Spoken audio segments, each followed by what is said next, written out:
Всем привет, это «Хроники войны» с Татьяной Поповой. И сегодня мы поговорим о том, что происходит в Ингерманландии, да, и с ингерманландцами. Поговорим об этом с кандидатом исторических наук Максимом Кузахметовым. Добрый день, Максим. Здравствуйте, Татьяна. Я историк, но не кандидат исторических наук. О, да, боже, извините, Во мне всяком казалось, случае, пока. я так читала у вас в Википедии. Извините, да. Не Скажите, ничего страшного.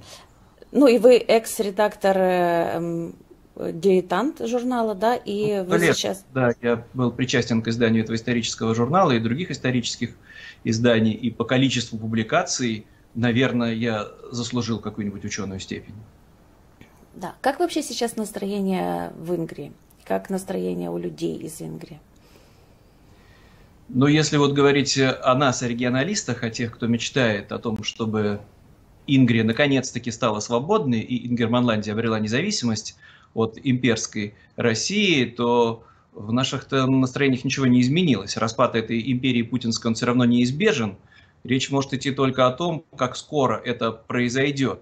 А то, что большинство людей, которые до сих пор остаются внутри России, о чем они думают, мы можем судить потому, что Россия продолжает уничтожать Украину самыми чудовищными методами, а эти люди продолжают жить свою жизнь, как ни в чем не бывало.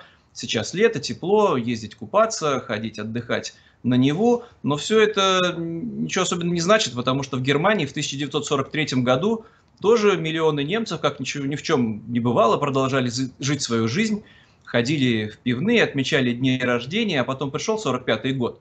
Германию победители разделили на части, вели там внешнее управление. А кто об этом мог заподозрить в 1942 году? Что-то там прилетало в Берлин, но все это казалось неопасным, временным недоразумением. Армия наша непобедима, как думали немцы в 1942 году. Фюрер наш могущественный, и все его боятся, как многие до сих пор пытаются представить себе таким же Путина. Поэтому посмотрим, как будут развиваться события. Но Россия обречена и на поражение в войне с Украиной, ну и на распад, соответственно, тоже. Просто Путин все это ускоряет своими безумными решениями. Было же, да, по-моему, в Ленинградской области пару прилетов дронов, но никто не пострадал из мирных жителей, из обычных, да?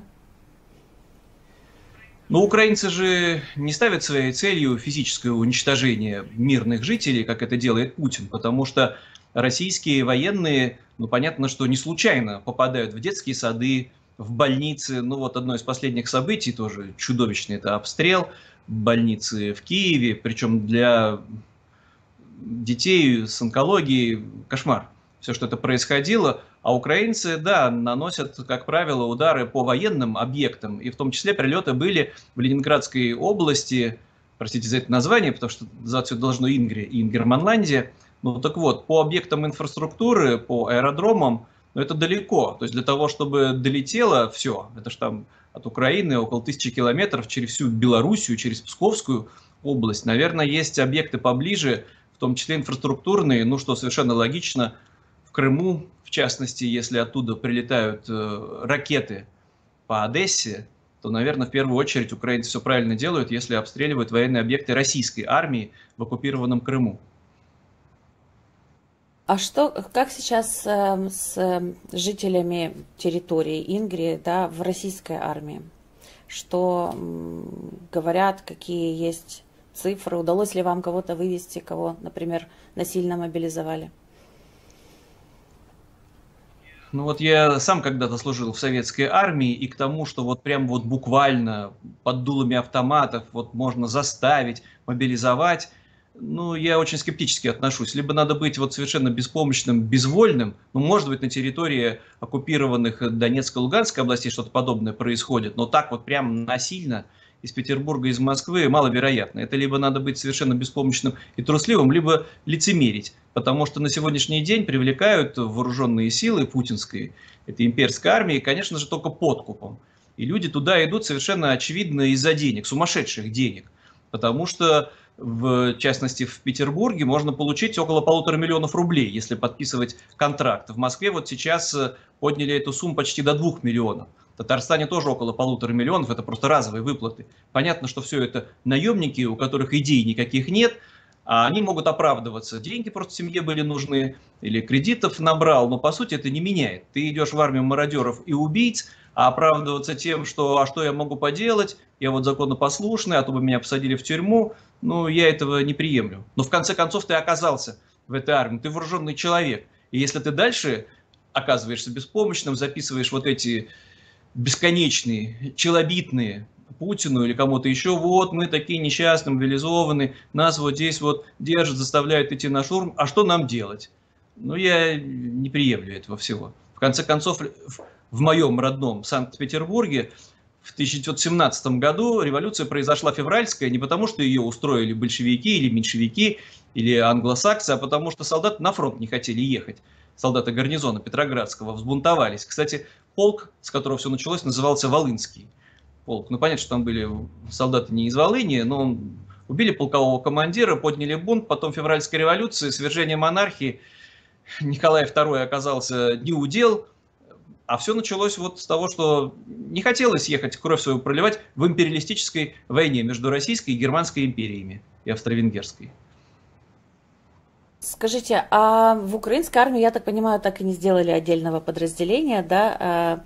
И я помню, что вы принимали участие в форуме свободных народов пост-России. Есть ли какие-то продвижения по поводу, не знаю, какого-то подразделения или какого-то варианта для ингерманландцев примкнуть к сопротивлению? Есть ингерманландцы, в том числе этнические ингерманландцы, которые, в отличие от меня, действительно по происхождению финно-угорскому, и могут даже говорить на финских языках. Я ингерманландец по рождению в Санкт-Петербурге, на территории Ингрии, ну, политически, да, соответственно. Так вот, они воюют в вооруженных силах Украины, но отдельного подразделения пока со всякими оговорками нет. Не хочу раскрывать все подробности, но, конечно, оно очень важно было бы и для нас, и для других регионалистов, чтобы в будущем, когда регионы обретут независимость, был какой-то костяк для вооруженных сил собственных. Например, вот для образования независимой Финляндии очень пригодились те немцы, которые воевали в годы Первой мировой войны. Этот костяк они и составили в армии Маннергейма для того, чтобы справиться в первую очередь с красными, с большевиками, которые там в изобилии находились на территории Финляндии. Там было 50 тысяч в основном русских солдат в гарнизонах, заагитированных за большевизм, за красных, а потом еще сколько красные стимулировали, но у Маннергейма были эти несколько сотен человек, профессионально умеющих владеть оружием, готовых воевать. К сожалению, у большинства регионов сейчас этого ничего нет. Есть мирные протесты, которые, как мы видим, особенно на примере, ужасном примере в Белоруссии, не решают проблемы. И Путин довел ситуацию до того, что вот так вот надеяться на свержение его в ходе каких-то акций протеста, ну, уже невозможно. Его можно свергнуть только вооруженным путем. А для этого, в числе прочего, нужны вооруженные формирования. Вести тренировки на территории России невозможно. К сожалению, и другие страны Запада очень к этому относятся неодобрительно. Поэтому вот Украина единственное место, где могли бы сформироваться такие подразделения, не только ингерманландские, но башкирские, татарские и другие. И впоследствии, да, они могли бы стать костяком для вооруженных сил независимых и для борьбы с теми, кто на сегодняшний день воюет в имперской армии у Путина. А по сути это мародеры, убийцы, преступники, которые возвращаются в родные места и там начинают устраивать террор, бандитизм, преступления. Я-то не считаю, что это какая-то угроза для формирования армии в будущем, но то, что они могут сформировать какую-нибудь банду из 100 человек и терроризировать целый регион, это возможно, в том числе и для борьбы с ними. Нужны были бы вот такие подразделения из профессионалов, которые на сегодняшний день сознательно понимают и готовы идти воевать на стороне Украины. Скажите, а Финляндия поддерживает движение свободной Ингрии? Но вот нет такого, чтобы в парламенте Финляндии состоялись публичные слушания, чтобы этот вопрос как-то поднимался. Конечно же, в частных разговорах, и у меня тесные связи в Финляндии давно, но это наши соседи, и много лет я сотрудничал как журналист. Конечно же, спокойнее будет в Финляндии, если рядом будет под боком не эта империя, которая без конца реинкарнируется, а еще одна независимая демократическая республика.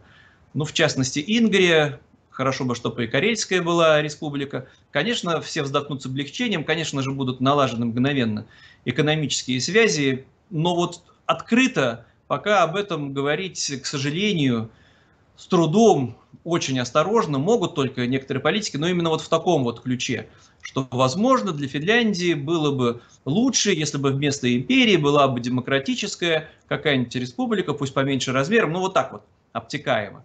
А чтобы вот было решение правительства, да, мы готовы оказать всемирное содействие, давайте будем на нашей территории создавать батальон, полк, дивизию ингерманландскую, потому что когда-то было как минимум два полка на территории Ингрии, южно-ингерманландский и северо-ингерманландский, но это еще, соответственно, в годы гражданской войны. Южный был в армии Юденича, северо-ингерманландский полк был сам по себе в районе Кирьясала. И это как будто бы даже не надо что-то заново придумывать, а возродить. Но не хватает политической воли у западных лидеров, но вы в Киеве сами это знаете. Если с таким трудом удается получить средства ПВО, это же не смертельное для России оружие, просто хотя бы, чтобы обезопасить себя, чтобы ракеты не прилетали в больницы, и то с каким скрипом Запад на это идет, на средства, ну, чтобы выделить средства Патриот, например. Что уж говорить про формирование вооруженных сил будущих региональных, будущих республик, которые возникнут на территории этой распавшейся империи. У вас на канале «Ищем выход» был большой цикл передач, наверное, он еще идет, про диктаторов. Как заканчивается власть диктаторов? А как закончит, по вашему прогнозу, Путин? Ну вот большинство диктаторов, к сожалению, умирают своей смертью. Я специально статистику такую не вел, но вот все, про кого мы рассказывали, за редчайшим исключением, как Саддам Хусейн или Муаммар Каддафи, ну вот Гитлер умудрился дожить до самоубийства. Да, его, к сожалению, не судили, что было бы гораздо вернее. И у Путина, опять-таки, из-за этого безволия Запада остаются неплохие шансы умереть в своей постели от старости. Но я очень надеюсь, что, конечно же, идеальный вариант, чтобы над ним был суд и над путинизмом, и над рашизмом, чтобы это был реальный международный трибунал, и все его сообщники дотуда добрались до скамьи подсудимых. Но, возможно, все-таки Путин этого всего избежит. Но его вот все нынешние прихвостни, они, конечно, большинство из них обязательно станут фигурантами уголовных дел, либо в независимых регионах, либо в международных трибуналах. И такие прецеденты, ну, не за горами. Поэтому они и боятся лишний раз куда-то выехать. Ну, посмотрим, как будут дальше складываться события. Просто, опять-таки, есть такая парадоксальная история, когда реальные военные преступники, которые оказываются в руках западного правосудия, их же не выдают Украине под предлогом того, что в Украине якобы не может быть справедливого суда. Ну, а сами по себе, со всем своим гуманизмом, они не всегда готовы принимать жесткое, но правильное решение о судьбе вот этих вот оказавшихся в их руках преступников. Но, как правило, это военнослужащие, да, которые замешаны в реальных преступлениях, военных преступлениях на территории Украины. Пока что речь о генералах не идет, но они тоже все окажутся, конечно, на скамье подсудимых, кто доживет. Я напоминаю нашим зрителям, что можно задавать вопросы. В первые 15 минут эфира мы дадим ответ хотя бы на один из вопросов. Максим, если можно, расскажите, я понимаю, что мы с вами уже беседовали, вы, в принципе, уже об этом говорили, но это было больше года назад, может, даже 2 года назад. Почему вы считаете, что Ингрия должна быть отделена от Российской Федерации, и какие исторические причины этого? Ну, сразу несколько есть причин. Во-первых, все империи распадаются неизбежно. Их невозможно сохранить в состоянии вечности. Да, что вот была Австро-Венгерская империя, в которую в том числе входили и украинские земли. И почему она должна была вечно существовать? Она распалась больше 100 лет назад. Но точно так же эти процессы социальные, политические, они происходят без всякого нашего участия. Империя обречена на распад.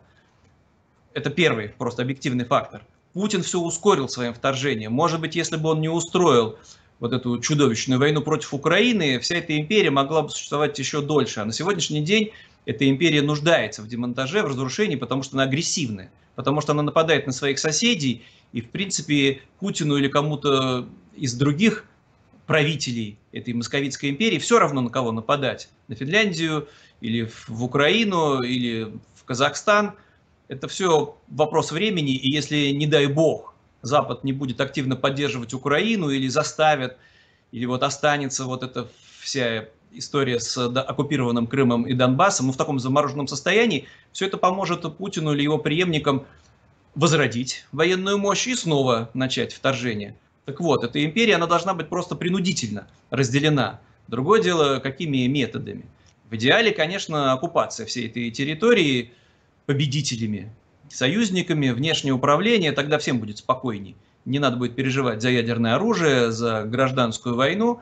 Но это тоже один из сценариев.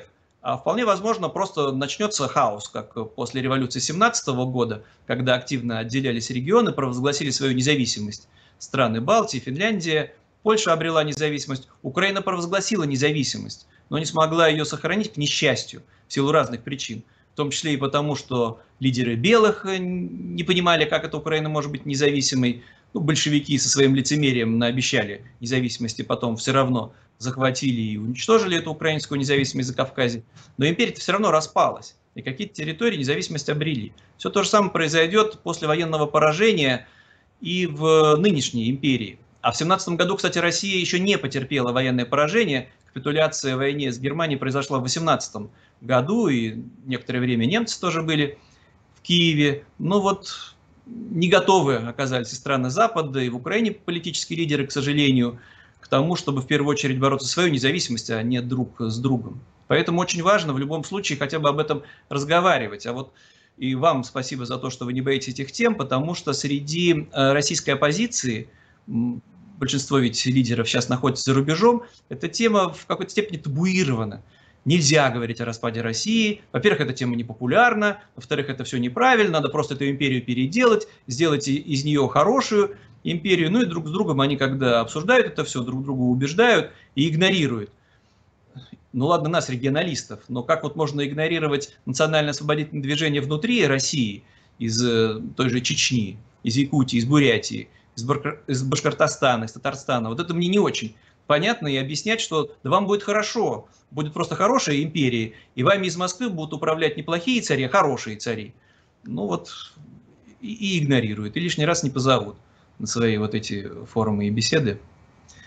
Украинцы зовут. Это вопрос безопасности, это тоже очень важный фактор, потому что на сегодняшний день Украина защищает не себя, а всю Европу. Это она спасает, по сути, Польшу, Венгрию, Чехию, Словакию, Румынию от возможного будущего вторжения от этой Российской империи. Молдавию. Вот Украина всех защищает сейчас. И даже такие уязвимые регионы, как вот Латвия, где вот в частности я сейчас нахожусь. Ну, в Латвии, конечно, больше понимания, но даже здесь политики, к сожалению, не могут открыто говорить о том, что эта империя должна быть разделена, и Латвия вздохнет с облегчением, и с соседней, в частности, Псковской областью, пусть это будет Псковская республика, которая, кстати, должна будет возродиться. Ее не надо заново создавать, она там была несколько сотен лет назад и была уничтожена не врагами Запада, а была уничтожена Москвой. Это Псковская республика. Так вот, и Латвия будет спокойнее, и экономика наладится, и вторжения ожидать не придется. Но не все решаются даже говорить об этом, к сожалению. Да, понимаю. А вот если останется замороженный конфликт, вы видите, да, сейчас многие страны подталкивают Украину к переговорам. Трамп говорит о переговорах, Борис Джонсон начал говорить о переговорах и о возможной заморозке.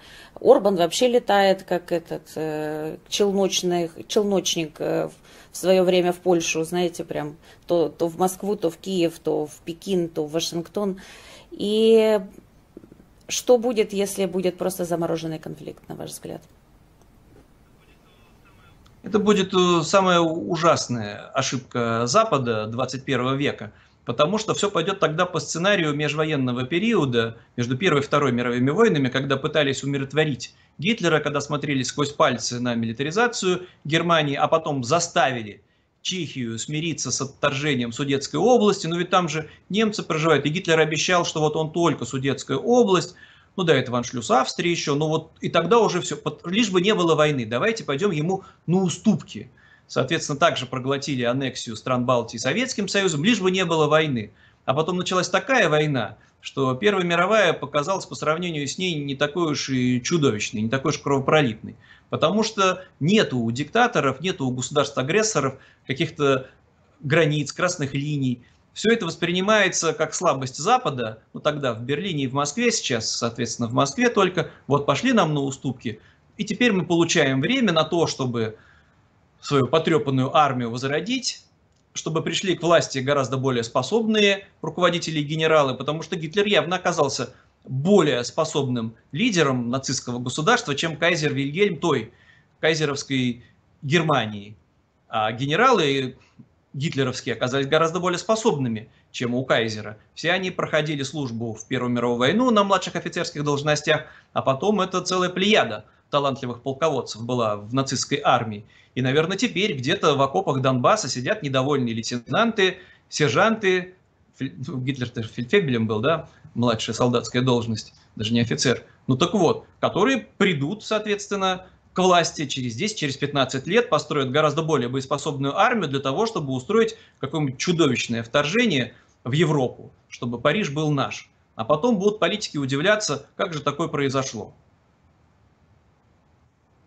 Да, мы тоже, к сожалению, этого боимся, но ничего не можем пока поделать. Как видите, нам не позволяют даже бить по территории России тем оружием, которое у нас есть.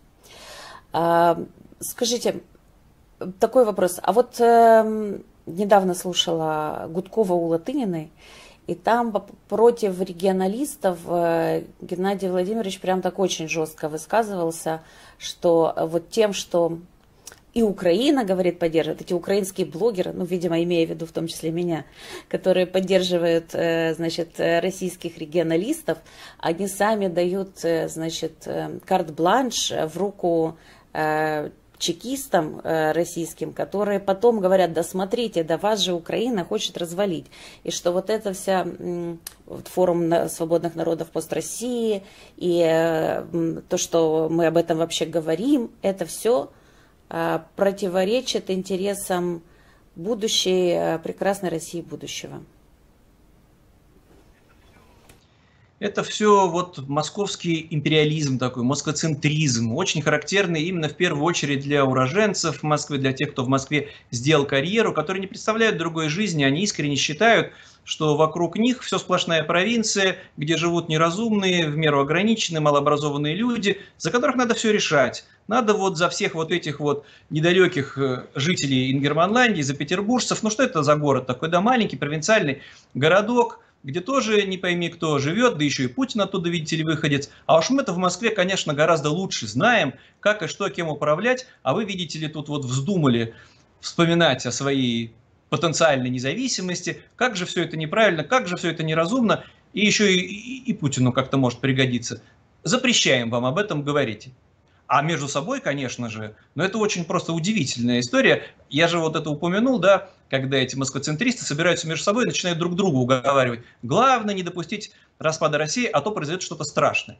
Все самое страшное уже произошло. Как вот можно, глядя на это чудовищное вторжение, на все, что делают путинские мародеры и убийцы, переживать о том, чтобы вот, не дай бог, не отделился какой-нибудь регион, Северный Кавказ ли, или Бурятия, или Якутия от России, а то что ж тогда, как же мы тогда будем в Москве дальше жить, если потеряем какую-нибудь из своих бывших колоний? Ну, вот печальная реальность такая, она просто не спасет. Наверное, точно так же сидели накануне распада Австро-Венгерской империи какие-нибудь не самые глупые люди в Вене и говорят: ну, главное не допустить распада Австро-Венгрии, а то ведь ужас, что начнется. Да и вообще, как же они смогут без нас жить-то? Ведь как всем хорошо в империи, единые связи, единая валюта. Хочешь, вот приезжай в Вену, делай карьеру, но разве они могут у себя там в Бухаресте или в Праге или в Будапеште без нас выжить? А вот все распалось. А потом точно так же будут, всплеснув руками, удивляться, как же такое произошло. Но распался же Советский Союз. Наверное, до сих пор Гудков, который сам, ну если старший, вы про старшего, да, говорили, он же сам полковник ФСБ, наверное, знает, да, о чем говорит. Как же такое вот производитель-то проглядели? А вот, оказывается, распалось на 15 частей, и в целом бескровно. Украина отделилась от Советской империи абсолютно бескровно, никого не убили. Не началось никакой межэтнической или межрелигиозной резни. А вся резня и вся кровь, это все происходило из-за вмешательства Москвы. Ну вот до 22 года в том числе. А в 22 году, если этот ужас выплеснулся. А надо вот переживать, ну не дай бог, чтобы Россия не распалась. Россия-матушка. Россия-матушка в 90-е годы уже дважды воевала у себя внутри, со своей собственной территории, с Чечней. И первую войну эту проиграла. И только силой можно было эту Чечню удержать в составе империи. Что ж тут хорошего-то? И хотелось задать вопрос, а вот где гарантия, что да, в прекрасной России будущего опять не произойдет, как было в 90-х, да, что сначала будет как будто бы свобода, а потом через 10 лет раз и опять диктатор. Ну, где гарантия? Где вот гарантия?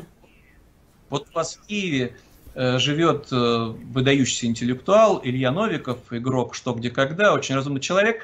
Он точно так же, вот такие же вопросы задавал в полемике, да, с москвоцентристами, что а где гарантия? С чего вы взяли, что вот вы, когда победите Путина, придете к власти, они абсолютно уверены, они так и говорят, мы же, когда придем к власти, мы придем к власти, у нас будет демократия, с чего вы взяли? И где гарантия для Украины, что вы на первых же демократических выборах не проиграете какому-нибудь вчерашнему фельдфебелю, тоже полковнику ФСБ вообще-то, да, Гиркину Стрелкову, он же фронтовик, он же в окопах сидел, он выйдет из тюрьмы, потому что у него дело явно сфабрикованное, а потом за него миллионы людей охотно проголосуют, потому что он пообещает возродить империю. Где гарантия, что вот эти вот обещания, что ну мы-то такого больше не допустим, когда придем к власти, Украину не устраивают, говорит Илья Новиков вполне разумно, который давно принял свое решение, который, конечно же, не боится распада России, несмотря на то, что он-то как раз москвич. Это забавно, когда его упрекают такие же вот политики, как Гудков, как Латынина, как Кац. Как ты можешь? Ты давай про Москву, про нашу, про родную переживай. Но он же просто себя позиционирует. Я переживаю, я теперь живу в Киеве, я переживаю за Украину. Я, по сути своей, вот уже украинец. Нет, ну так нельзя. Ты же москвич, ты же вот наш. Ну это абсурдно, конечно же. Чего же они к себе его тоже лишний раз не позовут? Илью Новикова, чтобы вот услышать другую точку зрения от москвича, а не от меня, от регионалиста, от провинциала из маленького какого-то заштатного городка под названием Санкт-Петербург. Ты прочитала недавно книгу Александра Эткинга «Природа зла, сырье и государство». И там он очень подробно первую часть книги, собственно, расписывает, как происходили захваты. Кстати, говорит про то, что в Ингерманландии был в основном финский язык, если я не ошибаюсь. И рассказывает, как происходили захваты во времена Российской империи вот этих всех российских регионов. И как практически там алеуты, которые были уничтожены, и захвачены их богатства и так далее. Вот. И вот он интересно говорит о том, что, собственно, империю делает имперскостью не только само мышление, а вот это обладание природными богатствами, которые по факту находятся на не московских территориях, да, и даже не российских территориях, которые империя боится потерять, потому что как только она их потеряет, она перестанет быть империей.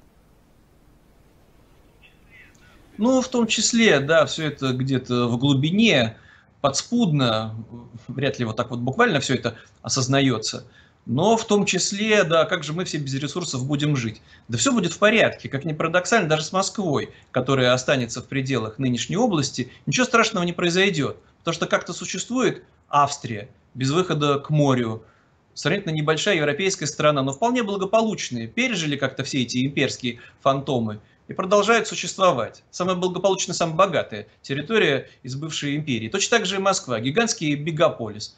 Просто придется остаться без империализма. Но там я не думаю, что будет какой-то хаос и нищета. Но не будет вот лишних денег на золотые унитазы. Придется каким-то другим способом зарабатывать. Но в этом смысле это что же такой упрек периодически, который мы слышим от москвоцентристов, что нельзя допустить отделение Ингерманландии от России, потому что это просто несправедливо. Потому что у вас там сразу все будет хорошо. У вас и соседи, Финляндия, Эстония, у вас и выход к морю, через вас идет, соответственно, и транзит. Как еще Москва будет иметь экономические связи с Западной Европой, как, ну, не только через Петербург, но в том числе и через Петербург. А это все несправедливо. Поэтому нельзя Ингерманландию отпускать из состава Российской империи. Но это просто абсурдно. Ну, вот такие, да, аргументы а то будет не совсем справедливо. Это вот, а решать, справедливо или несправедливо, конечно же, могут только в Москве, больше же нигде.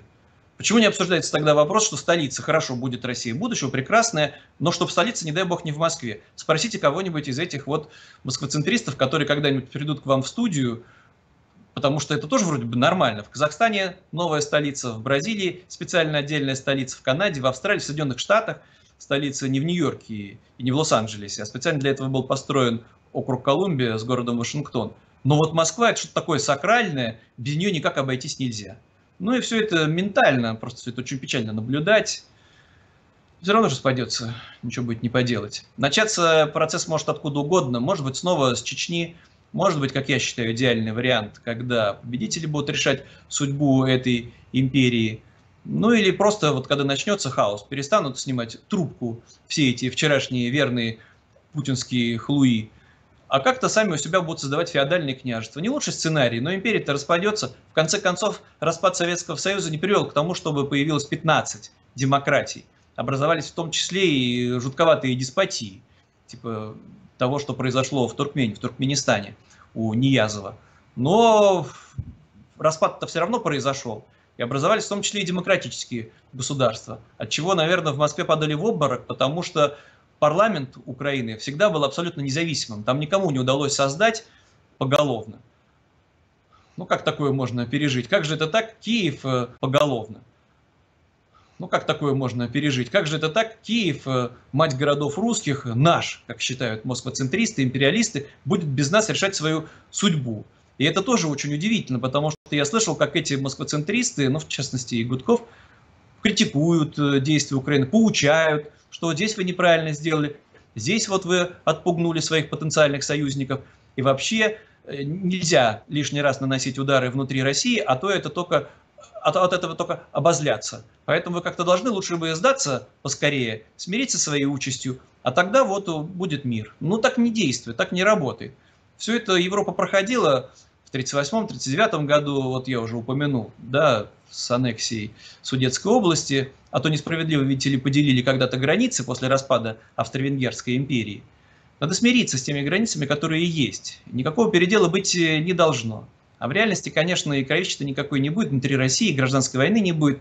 Все, что могло полыхнуть, уже произошло. Еще, кстати, до распада Советского Союза. Это и Карабахский конфликт, который закончился вот сейчас у нас на глазах. И все вернулось на те границы, которые были начерчены когда-то несправедливо при советской власти. Но были и были границы. Дальше надо жить в тех, которые остались. Это просто в России с этим не могли смириться. Ну, идеальный вариант, чтобы Россия распалась по границам существующих регионов. Вот есть границы нынешней области вокруг Санкт-Петербурга. А я, кстати, хотела, извините, если вы не против, вывести сейчас карту. У нас есть карта Deep State, которая у нас показывает, с одной стороны, украинские территории, и где там происходят бои, где продвижение. А с другой стороны, кстати, она показывает и оккупированные территории России других государств. Здесь как бы Ингрия сама не закрашена, но здесь я хотела, если можно, задать по этой карте несколько вопросов. То есть здесь есть, вот я вывожу территорию Ленинградской области. Да, и здесь, значит, самая большая закрашенная временная, сейчас на русском, временная оккупированная территория Карелии. 31 тысяча квадратных километров. Потом есть еще территория возле Эстонии, оккупированная эстонская территория по пакту Молотова-Риббентропа. И есть еще выше две территории. Одна называется область Сала, да, Сала, наверное, оккупирована в 1945 году, и область Петсама. А если можно, расскажите, что это? Ну, это на самом деле. Да-да-да, расскажите, что это вообще. Ну, то, что на самом востоке просто Ивангород до аннексии Прибалтики, до 1940 года, до аннексии стран Балтии, до аннексии Эстонии, Ивангород, это то, что рядом с Нарвой, он находился в составе Эстонской республики, соответственно. Но север нынешней области, Выборг, Приозерск, это Кекесалми, Кексгольм, они были в составе Финляндии. Что-то не совсем. Карелии. Но это опять, это возвращаясь к вопросу справедливых, несправедливых границ. Это все можно впоследствии будет обсуждать. Это для вот, извините, это там, где Выборг, Кузнечная, Приозерская, Каменка, вот это, да, часть? Приозерск. Да, да, это просто была Финляндия. Все эти названия искусственные, они все были придуманы уже после 1948 года советскими властями, чтобы вообще стереть полностью память о том, чьи это были земли, как они назывались. Но вот чудом осталось, по-моему, название только Выборга. Практически все остальное, кроме нескольких железнодорожных станций, было тотально переименовано, включая и болота, и речки, и озера, ну, как правило, с нелепыми дурацкими названиями. Ленинская, Комсомольская. Другой же фантазии не хватает. Ну так вот, для начала надо добиться распада этой империи, образования независимых государств, но все вопросы я-то не боюсь обсуждения, как это будет происходить, будет ли это референдум, будет ли это вынесено в международный арбитраж, решение судеб будущих независимых государств. Но, как правило, как мы видим, в Европе же очень не любят этого всего. Потом это же еще, это так звучит красиво, отдайте эти земли вот оттуда сюда. Это такие еще глаголы империалистические получаются, да, отдайте. Тут давайте это обсуждать, ради бога. Но вот так вот, чтобы кто-то империалистически решал с переделом земель. Мне-то тут просто, когда приводишь этим империалистам пример, что самое богатое государство Европы — это вообще-то Люксембург. Не надо бояться, что есть государство небольшого размера. Ничего страшного не происходит, если вокруг вменяемые соседи, а не империалисты. Никто Люксембург не захватил. А чем меньше государства, тем больше шансов у него добиться процветания и благополучия, а не империализма. У Люксембурга тоже нет, кстати, выхода к морю. Как так вот получается? Как вот они так разбогатели? Да, вот удивительно. Странная история. Ну так вот, если даже будет не единое государство Ингерманландия, а она разделится еще на какие-то территории автономные или даже полностью независимые, ну ничего страшного не произойдет. И соседи, в первую очередь, это Эстония и Финляндия, ну можно только позавидовать будет тем жителям нынешней области, которые окажутся, соответственно, вот вдруг в составе этих государств, потому что и пенсия будет в разы больше, и медицина будет гораздо лучше, и законы будут хорошо все соблюдаться. Здесь же просто в другом проблема.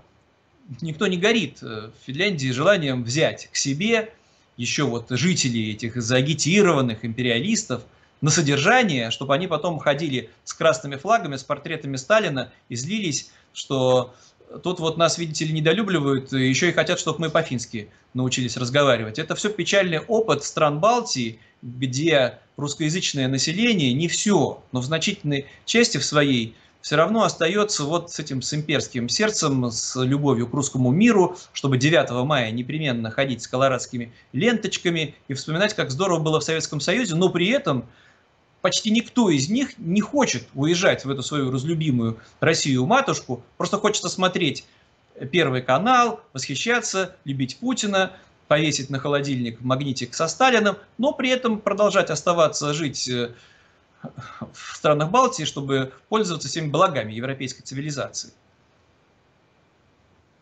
Да, но мне кажется, что их там сейчас как-то понемногу, как минимум, в законном языке пытаются настоять, чтобы они, по-моему, сдавали какие-то экзамены, да?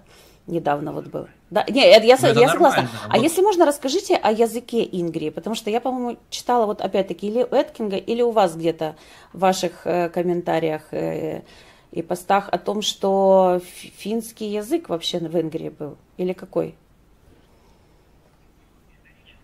Ну, исторически, еще 1000 лет назад, конечно же, вся эта территория была заселена финно-угорскими народами, потом проникали новгородцы, как такая разновидность славян, то есть никогда не было моно языка, и финно-угорские, они же тоже, некоторые языки очень серьезно отличаются друг от друга, но к тому моменту, когда Петр I эти земли захватил у Швеции, потому что целый век, напомним, да, Ингерманландия, это была провинция в составе шведского королевства, Петр I в ходе Северной войны эти земли захватил, подавляющее большинство населения тогда там было финноязычным. Но это, в числе прочего, были приглашенные финны на опустевшие земли после смутного времени, уже, соответственно, после всего ужаса, что устроил Иван Грозный в Ливонскую войну. Ну так вот, и эти люди благополучно жили дальше, никто их не преследовал, никто не заставлял их переходить из лютеранства в православие. Да, вот фактор Санкт-Петербурга серьезно повлиял, когда резко стало расти русскоязычное население, но тем не менее в Ингрии сотни тысяч людей продолжали оставаться финноязычными. До 20 века катастрофа случилась в сталинскую эпоху, когда почти все финноязычное население было депортировано из Ингрии, из Ингерманландии во внутренние районы Советского Союза, а потом им запретили возвращаться в родные края. И теперь господствует, конечно, русскоязычное население. Но фактор языка, он немножко надуманный. Есть государства, где вообще нет такого понятия, как государственный язык. Например, Соединенные Штаты. И непонятно, как они живут. Есть страны двуязычные или трехязычные, четырехязычные. Ну вот Швейцария четырехязычная, Бельгия двухязычная. Этого просто не знают московские империалисты, которые также вот говорят в интервью, а такого не бывает. В Финляндии есть второй государственный язык, шведский. И это легко увидеть, когда вы едете, особенно в Южной или в Западной Финляндии. Там будут таблички населенных пунктов с двумя вариантами названий, на шведском и на финском языке. То есть эта проблема, она решаемая, она не опасная, но специально, искусственно, вот, принудительно переводить на язык другой. Посмотрим, как будут развиваться события. Но такие прецеденты тоже есть. Вот есть государство Израиль, которое возникло в основном из прибывших туда евреев, да? Как это деликатно сказать, чтобы никто не обиделся, из жителей иудейского вероисповедания или их потомков, которые проживали и в Африке, и в России, и в Западной Европе, и они между собой договорились после Второй мировой войны, что мы будем возрождать забытый язык, на котором уже никто не говорит, иврит. И вот это, ну, такое уникальное, конечно, явление, когда люди, говорившие на русском, на немецком, на идиш, на ладино, возродили свой древний язык, и теперь на нем говорят миллионы людей. Такое тоже может быть. Но для этого нужно уже решение самих вот этих вот жителей новообразованного государства. Если вдруг такое произойдет, вот такое чудо, такая сознательность, если вот в родном регионе, ну, начинается же все с активистов, с энтузиастов, которые хотят говорить, в том числе и на финском языке или на каком-то из его диалектов, да, и вдруг он станет официально государственным, ну, ничего страшного в этом не будет. Ну, просто нельзя вот до такой степени все вокруг к языку сводить. Это просто тоже вопрос, который очень любят задавать москвоцентристы, с иронией, с ухмылочками. А на каком языке вы будете говорить? И вот так вот, и глупо хихикать. Как будто бы это главная проблема, а то как же тогда вот государство будет. Непонятно просто тогда, как вот распался арабский халифат. Возникло больше 20 государств, где все говорят на арабском языке, все мусульмане, в основном сунниты, а государства разные. Ну как же так? Или вся Латинская Америка, где все говорят на испанском языке, ну кроме Бразилии, еще нескольких маленьких государств, общую культуру, общие песни, но это разные государства. Как же вот такое вот случилось? Вот точно такое же может случиться и с Российской империей, когда будут регионы русскоязычные, но будут совершенно разные государства, потому что, ну, это реальность. Что общего экономически у Ингрии и у острова Сахалин? Какие вот могут быть поставки продовольствия или товаров жизненно необходимых? Ну, конечно же, связи будут на 99% со своими ближайшими соседями. И это не помешает никак летать друг к другу в гости, продолжать слушать одни и те же песни. Для этого не обязательно проживать в одной и той же империи, чтобы за тебя все решения принимали исключительно в Москве.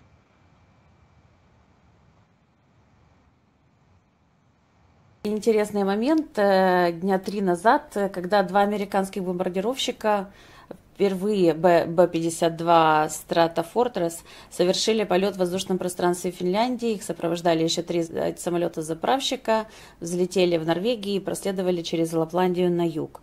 Ну, подлетали близко к Оленье. А как вот люди в России, вот на этих приграничных территориях, на это все реагируют?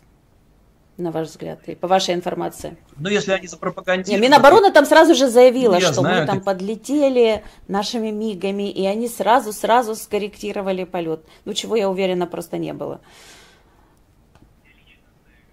Я лично знаю людей в моем родном отечестве, в Санкт-Петербурге, которые уверены, что все только и хотят захватить Россию-матушку, потому что лучше на свете страны нет. И, как ни странно, некоторые из этих людей даже бывали в проклятой Западной Европе, но все это вот ужас менталитета. Это все то, что надо будет проводить впоследствии, то, что вот мы называем дерошизацией. Германия прошла через денацификацию, очень болезненно, все это затянулось на много лет, и пока новое поколение не выросло, вот этих вот хиппи, шестидесятников, очень сложно было немцам освободиться от всей той идеологии, которую им нацисты навязали.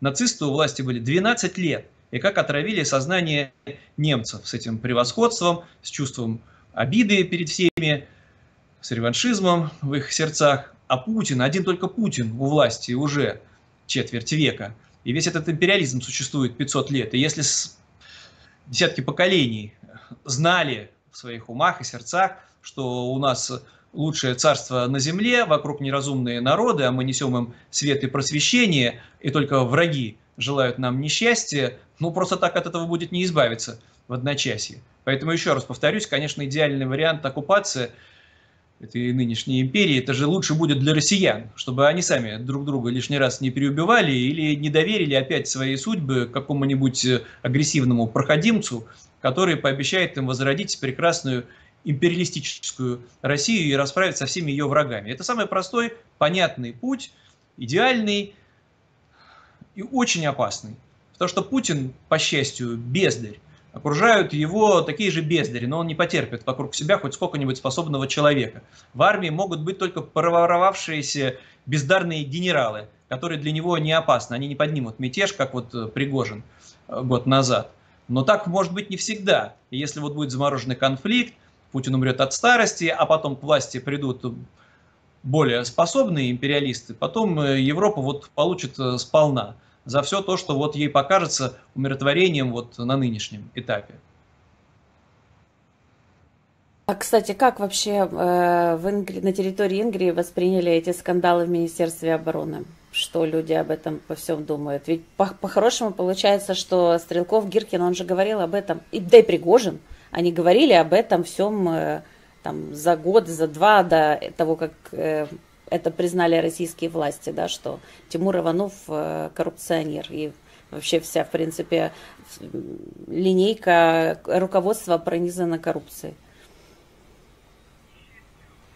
К несчастью, ментально миллионы россиян, они могут со злорадством вот читать эти новости, как хорошо, что олигарха какого-нибудь разоблачили или генерала какого-то посадили, не понимая вот глубины всех этих процессов, а еще у них же остается вера, что царь должен быть хороший, добрый, Путин-то уже вообще-то не тот, вот бы поменять Путина на какого-нибудь более молодого, более правильного, неспособность принимать решения за себя, непонимание того, что все это несет смерть. Но есть разумные люди, есть образованные, которые, кстати, не придают вообще серьезного значения всем этим перестановкам. Какая разница, что поменяли Шойгу на Белоусова, например? Что это может, в принципе, изменить, пока жив Путин? Но в основном злорадство. Просто вот как хорошо, что еще одного генерала посадили. Всех бы этих генералов пересажать, а вместо них, откуда, правда, непонятно, взять хороших генералов, но не для того, чтобы они перестали воровать, а для того, чтобы они наконец-таки победили Украину. Вот миллионы россиян с этой всей пропагандой мечтают поскорее о том, чтобы эта победа произошла. А в это время они же не чувствуют эту войну, все это где-то там, где-то далеко, продолжают жить своей жизнью. Это тоже несчастье, зашоренные, которые не хотят об этом думать, не хотят об этом говорить. Но теперь еще и в России это же преступление, слово «война» нельзя говорить. Новости лишний раз там лайк неправильно поставишь, станешь фигурантом какого-нибудь дела. Ну и тогда надо где-то спрятаться в свою ракушку, в лучшем случае так называемая внутренняя миграция, продолжать растить детей, но это никого не спасет, не защитит. Еще раз повторюсь, так же было в Германии в 1942 году, не особо чувствовали, где-то там происходит, полыхает война, мы тут ни при чем, мы просто делаем свою работу, а потом такая война пришла на территорию Германии, что многие города, все эти прекрасные, красивые исторические центры так и не возродились в своем прежнем великолепии. Но это было закономерно. Потому что не хотели видеть, не понимали, потому что кто-то говорил, я тут ни при чем, я просто выполняю свою работу, а кто-то был точно так же осчастливлен идеями Гитлера. Нас же унизили в 1918 году. Это же было несправедливо, ведь победа была близка, но вместо этого туповатого кайзера теперь у нас есть талантливый, способный Адольф Гитлер, и теперь-то мы уж поставим на место и Францию, и Польшу, всех победим, будет наш немецкий мир, и ой-ой-ой. А потом почему-то Берлин взят штурмом, разделен на 4 части, и сидит там комендант из числа победителей и решает, как и дальше немцам жить, и не спрашивает, как вот они себе видят свое будущее. Референдум никто там в Германии не проводит, а оккупационная администрация, особенно в первый год, в 1946-м, там, когда был план Моргентау реализован, просто разрушали предприятия, верфи, чтобы Германия, не дай бог, не возродилась. Просто потом план Маршалла заработал немножко иначе, экономическим уже, но это был уже 47-й год. Все это вполне может ожидать и Россию. Да, вот у нас, кстати, есть вопросы. Первый вопрос от Ирины. Максим, но это же будет кровопролитие. Что делать с этими рисками? Почему Да, я хотела сказать, да, Ирина, а сейчас не кровопролитие, а вот давайте сотни расселим, самое тысяч страшное погибших уже произошло. российских солдат Пока уже что, есть. Сотни тысяч. да, это все ужасно. Просто сейчас Украина с кровью своих граждан расплачивается за то, чтобы в России не было, видите ли, гражданской войны. Но я еще раз повторюсь, все эти факторы, они абстрактные страшилки и пугалки. Советский Союз распался без гражданской войны. Этнические конфликты, которые начались в некоторых частях бывшего Советского Союза, они начались потому, что там было уже это напряжение. Вот еще раз там повторюсь, Карабах, например, да, но не началось какого-то кровопролития на границе возродивших свою независимость Эстонии или Латвии. Никакой войны не началось у Украины со своими соседями, когда Украина обрела независимость. Или Белоруссии, где просто в итоге пришел к власти диктатор, но не пришлось переделивать как-то границы. С чего бы это вдруг начались конфликты на границе Ингрии и Псковской республики или Новгородской республики, ну мне непонятно. Где-то могут быть, да, конфликты, как на Северном Кавказе, может быть, которые там тлеют или погашены, но они будут локальными, и с ними будут разбираться международные силы ООН или каким-то другим путем это будет решаться. Но это, во-первых, не спасет империю от распада, а во-вторых, это все пугалки, которые, конечно же, повторяются без конца москвоцентристами, как что-то такое само собой разумеющееся. Если Россия распадется, то будет сплошной Карабах. А как же тогда Советский Союз распался? Ну, абсурдно немножко все это звучит.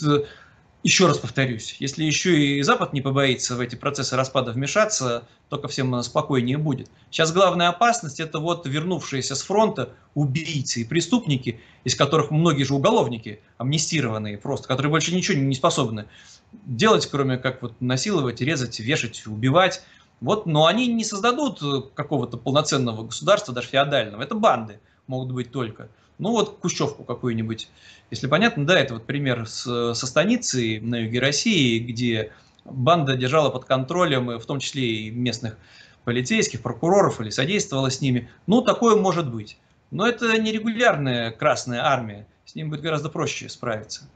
В том числе, и, я надеюсь, Украина тоже будет помогать, которая освободится от этой оккупации. В том числе потому, что для безопасности, для своей, все вменяемые люди будут относиться к этому с пониманием. Это вот, может быть, московские империалисты, которые поучают Украину, что да, вы должны, конечно же, да, должны освободить свои территории, но дальше ни шагу нет. Ну что вы, нет, дальше это уже наши мальчики. А вы помните вообще первое заявление Латыниной по поводу Крокуса, когда она сказала, что это РДК, Русский добровольческий корпус, по заданию Зеленского, наверное, взорвал Крокус. Все так... Что? И она потом, правда, извинялась. Но, тем не менее, это была первая реакция человека. Передо мной Латынина не извинилась за все свое хамство. У нас с ней были дебаты, и все вот мировоззрение этой женщины в нашей с ней полемике можно локализовать всего вот в одном эпизоде, когда она под конец с ухмылочками говорит: и что, вот в коме будет учебник по физике на коме-языке? Ха-ха-ха, как это смешно. Это все ужасно и печально. Вот оно и истинное. А вы видели, да, ее реакцию в дебатах с Портниковым, где она сказала: так а что, а кто Наполеон, да? И он сказал: ну для Корсики Наполеон коллаборант. Да. Серьезно, строго поговорил. И что-то она там поменьше ухмылялась, но этот империализм, он же сохраняется в сердцах даже у людей, которые там десятки лет не были в России. Когда Сева Новгородцев, например, говорит: а я не могу представить учебник по квантовой физике на украинском языке. Ну, 2 года назад, да, как это так было глупо. Пусть зайдет в университет и получит такой учебник. Он есть. Да, этот учебник был написан еще в 60-е годы по квантовой физике на украинском языке. Но Сева Новгородцев, который десятки лет прожил на Западе, ему это в голову не приходило, тоже, кстати, уроженец Ленинграда, потому что он вот, по сути, по своей такой же российский империалист. Кто ж там лишний раз догадается заглянуть хотя бы в Википедию там и проверить. Главное, ляпнуть. ну, позиционировать себя как такого разумного интеллектуала. Хорошо, давайте еще один вопрос наших зрителей. Значит, Максим, как вы оцениваете возможность применения ядерного оружия? Война элит, они не будут его применять. Мое мнение, а ваше? Ну, угроза использования ядерного оружия тоже это все повод для шантажа для нынешней России и одна из фобий Запада. Я очень скептически отношусь к тому, что Россия способна применить ядерное оружие вообще. Во-первых, потому что это ничего не решит, а просто все упростит. Если вдруг Путин бы рискнул использовать ядерный заряд, но тут пришлось бы уже наконец-таки не просто закрыть небо, а нанести превентивные удары по всем потенциальным военным базам, откуда может производиться запуск, или по аэродромам, чтобы все это уничтожить. Но в каком это все состоянии, сколько носителей, сколько вот самолетов может подняться в воздух, они же и сейчас боятся летать на территорию Украины, потому что будут сбиты, да, эти российские самолеты. Если бомбить Воронеж, ну, простите за этот мем, ну, так примерно и происходит, бомбы падают регулярно, российские на Воронеж. Нет, это все шантаж и угрозы, которые по разным причинам практически невозможно реализовать. И на фронте это ничего не изменит. И Путин сразу упростит, если вдруг рискнет, Западу необходимость вмешаться. Вторжение в Ирак, сначала был освобожден Кувейт, да, когда Ирак захватил эту территорию, а потом вторая военная операция, потому что подозревали, что Саддам Хусейн обладает запасами химического оружия, может его использовать. И это был серьезный повод для того, чтобы вообще ликвидировать диктатуру Саддама Хусейна. Поэтому, если будет такая реальная угроза, ну, я уверен, что во всяком случае Соединенные Штаты вмешаются. Соединенным Штатам ничего не угрожает. А оставлять все в таком замороженном состоянии, а давайте не будем Путина нервировать, а то вдруг он ядерное оружие использует, а то вдруг оно будет распространяться. Так Путин распространяет ядерное оружие. То на территорию Белоруссии, то технологии, которые он подарит Ирану или Северной Корее, самым таким вот жутковатым режимом. Ну сколько это тогда можно терпеть? Еще раз повторюсь, в первую очередь это такая абстрактная страшилка, а то ядерное оружие. В Советском Союзе тоже было ядерное оружие. И он распался, и никто его применять не стал. Ошибка была только в том, что не добились от той еще России вот 91 года полной денуклеаризации. Выкупили бы у нее, что ли, в конце концов, все это ядерное оружие. А то вот империалист Гудков, например, москвоцентрист, тоже говорит, нет, нет, конечно же, ядерное оружие надо будет сохранить. Это же фактор сдерживания и вообще, а то расползаться будет. Ну и опять все это только помогает возрождать империю, шантажировать. Как же тогда другие благополучные страны без ядерного оружия живут, непонятно. Еще один вопрос, хотя мы уже перебрали, в принципе, по минутам, но если вы можете ответить, то я задам последний вопрос от зрителей. Чем будет жить регион Ингрия в случае отделения? Расскажите, пожалуйста. Ну, экономически, наверное, да, подразумевается. Были у нас дебаты с бывшим министром экономики российским Алексашенко. И вот он не спрашивал, на что вы будете жить, потому что Санкт-Петербург и область, и регион и на сегодняшний день благополучно живут, не имея запасов нефти и газа. Но вообще любой большой город, мегаполис, 5-миллионный, он сам по себе производит интеллектуальный продукт. Плюс еще порт, я так понимаю, да, за счет порта. Ну, все остальное, да, но порт не бог весь как в самом Петербурге, а в Усть-Луга, другие порты, да, там более активно могут развиваться. Опять-таки соседи и хаб транспортный, и транзит. Ну, там просто глупо спорить. Здесь надо переживать за регионы, у которых действительно могут быть экономические трудности, они либо изолированно находятся, либо очень зависят от дотации от Москвы. Но даже на сегодняшний день, даже со всей этой кривой путинской экономикой, Санкт-Петербург и окружающая область, регионы-доноры, у них доходы больше, чем расходы. Удивительным образом. И не потому, что там добывают нефть, газ или редкоземельные металлы, а потому что производится в первую очередь интеллектуальный продукт. А в случае независимости все будет только лучше. Ну, прекрасный пример – это вот Эстония, у которой тоже ресурсы были минимальные. Климат не бог весть какой. Экономика была к 1991 году на 99% ориентирована, конечно же, только на Советский Союз. И почему-то сейчас независимая Эстония самая благополучная, самая богатая из всех бывших советских республик, где пенсия в несколько раз выше, чем в России. А что вот, за счет чего это происходит, если нефти и газа нет? А оказывается, вот можно жить благополучно и без нефти, и без газа. Ну, опять там примеры вот Австрии, Швейцарии, Чехии, как они живут, откуда это благополучие. Ну, в Венгрии все будет хорошо, тут бежать надо тогда за другие регионы. Но в случае обретения независимости, в последнюю очередь, борцов за свободу тревожат эти вопросы. А на что мы будем жить? Хотим жить своей жизнью, чтобы самим решать свою судьбу, а не где-то там в метрополе, чтобы нам присылали наместника, губернатора, гауляйтера, и он будет указывать нам, как жить, на каком языке говорить, а за это нам, может быть, будут какие-то там дотации. Но так это не работает. Спасибо большое, Максим. Напоминаю, что это был Максим Кузахметов, активный сторонник свободной Ингрии. Подписывайтесь на его соцсети, они будут по ссылке в описании к этому ролику. Подписывайтесь на наш канал, ставьте лайки, распространяйте ссылки на это видео в ваших соцсетях и группах. И увидимся завтра. Максим, большое спасибо, было, как всегда, очень интересно. Большое спасибо, Татьяна.